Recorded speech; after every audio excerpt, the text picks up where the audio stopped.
ராமகிருஷ்ணருடைய சீடர் இருந்தார் ஒருத்தர், அவர் பேர் விவேகானந்தர்னு பேரு.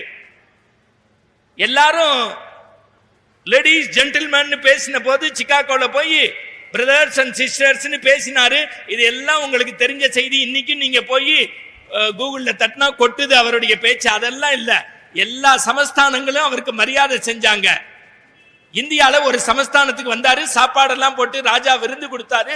எல்லாம் முடிஞ்சோடனே வெத்தலை பாக்கு போடும் போது விவேகானந்தர்கிட்ட சொன்னாரு, ரொம்ப மகிழ்ச்சி, ஆனா உங்க இந்துக்கள் மண்ண மரத்தை கல்ல சாமின்னு கும்பிடுறாங்க, மண்ண மரத்தை கல்ல சாமின்னு கும்பிடுறாங்க, இதை எப்படி ஏத்துக்க முடியும்னாரு. விவேகானந்தர் சொன்னாரு, இது சிம்பிள், இதுக்கு நான் விளக்கம் சொல்றேன்.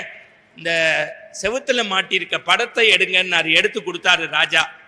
பக்கத்துல இருந்த தளபதியை கூப்பிட்டாரு, இங்க வா, இந்த போட்டோவை கீழே போட்டு மிதினாரு. என்னை கொல்ல பாக்குறியன்னு தளபதி ஓடிட்டான். அடுத்து ஒருத்தனை கூப்பிட்டாரு மந்திரிய, இங்க வா, இந்த படத்துல எச்சிய துப்புன்னாரு. ஐயோ என் தலையை வெட்ட பாக்குறியன்னு ஓடினான். அடுத்து சேவகன் இருந்தான், அவனை கூப்பிட்டாரு, இங்க வா, இந்த போட்டோவை மேலேந்து சுக்கு நூறா ஆக்குனாரு. ஐயோன்னு ஓடினான்.